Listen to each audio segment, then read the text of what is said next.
નમસ્કાર, આપ જોઈ રહ્યા છો સ્પાર્ક ટુડે ન્યૂઝ. વડોદરા શહેરમાં પોર્ટર એપ મારફતે ડિલિવરી સેવા આપતા ટેમ્પો ચાલકોમાં છેલ્લા કેટલાક સમયથી નારાજગી જોવા મળી રહી છે. ટેમ્પો ચાલકોના જણાવ્યા અનુસાર તેઓ છેલ્લા 3 વર્ષથી શહેરમાં ડિલિવરી પહોંચાડવાની કામગીરી કરી રહ્યા છે, પરંતુ પેટ્રોલ ડીઝલ સહિતના ખર્ચમાં સતત વધારો થયો હોવા છતાં તેમના ભાડામાં કોઈ વધારો કરવામાં આવ્યો નથી.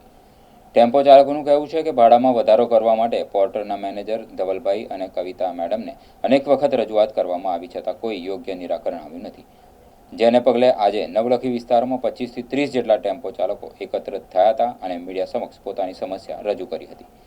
વધુમાં ટેમ્પો ચાલકોએ આક્ષેપ કર્યા છે કે કેટલાક પેસેન્જર ઓટો રિક્ષા ચાલકો પણ પોર્ટર મારફતે ડિલિવરીનું કામ કરી રહ્યા છે, જે આરટીઓના નિયમો વિરુદ્ધ હોવાનું તેઓ જણાવી રહ્યા છે. આવા પેસેન્જર રિક્ષા ચાલકોને પોર્ટર સેવા ન આપવામાં આવે તેવી પણ માંગ કરી છે.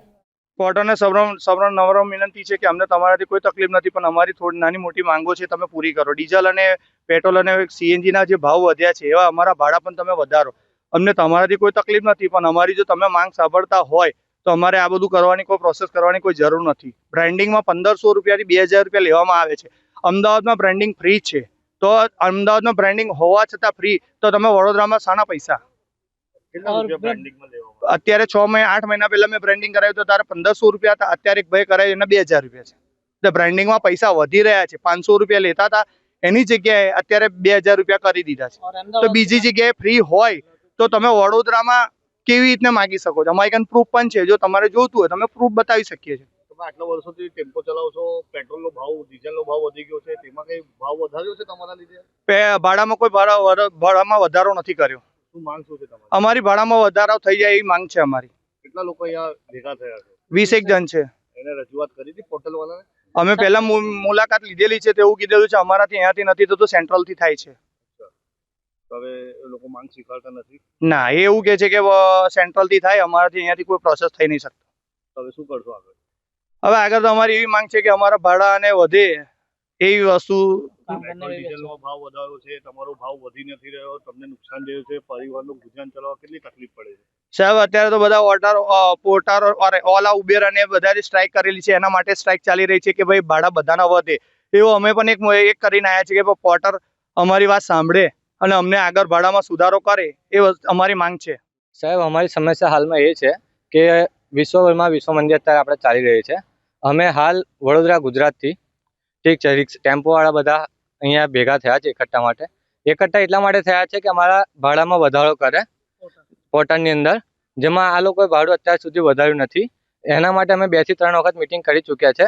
જ્યારે આ લોકોએ કમિશન અમારું 10% કમિશન વધારીને 13% કર્યું હતું, તે વખતે અમે મિટિંગ કરીને કીધું હતું કે સાહેબ તમે કમિશન અમારું ઓછું કરો રાખો અને ભાડા થોડા તમે વધારો.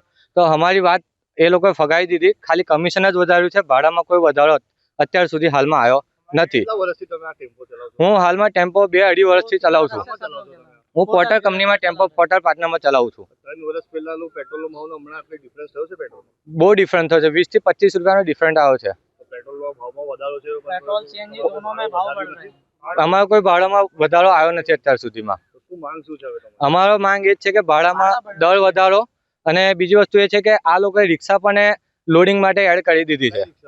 3 વ્હીલ ટેમ્પો 3 વ્હીલ રિક્ષા એડ કરી છે આ લોકોએ, પેસેન્જર રિક્ષા, જેમાં અલાઉ જ નથી કે તમે સામાન લઈ જઈ શકો છો. અત્યારે તમે વડોદરા સિટીમાં જોઈ શકો છો, લોકો રિક્ષાની ઉપર છાપડા બનાવીને પ્લાય લઈ જાય છે, પ્લાય લઈ જાય છે, પછી પાઇપો લઈ જાય છે, એ બધું બી ઇલીગલી સામાન લઈ જાય છે. અંદર બી સામાન એ લોકો ભરીને લઈ જાય છે. એટલે એ તો પેસેન્જર ગાડી છે, કાર્ટિંગ ગાડીમાં વાપરે છે? હા, કાર્ટિંગ ગાડીમાં આપ લોકો વાપરે છે. પોર્ટલ વાળા એને પરમિશન આપે છે? હા, પોર્ટર વાળા એમને પરમિશન આપે છે. આરટીઓ વેલિડ છે?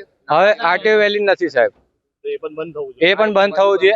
આમાં શું છે, એ કેમ બંધ થવું જોઈએ તમને કહું કે જે પહેલા અમે દિવસની 10 રાઇડ કરતા હતા એની જગ્યાએ અમારી પાસે 3 થી 4 જ રાઇડ આપે છે. પહેલા અમે 1000-1200 રૂપિયાનો ધંધો થતો હતો, અમારું ઘર ચાલતું હતું તેનાથી. અત્યારે હાલમાં અમારી પાસે 3 થી 4 જ રાઇડ આવે છે, એ પણ 200-250 રૂપિયાની રાઇડ આવે છે. એનામાં મુશ્કેલી થાય છે પરિવારનું ગુજરાન ચલાવવામાં? બહુ જ મુશ્કેલી હાલમાં પડી રહી છે સાહેબ.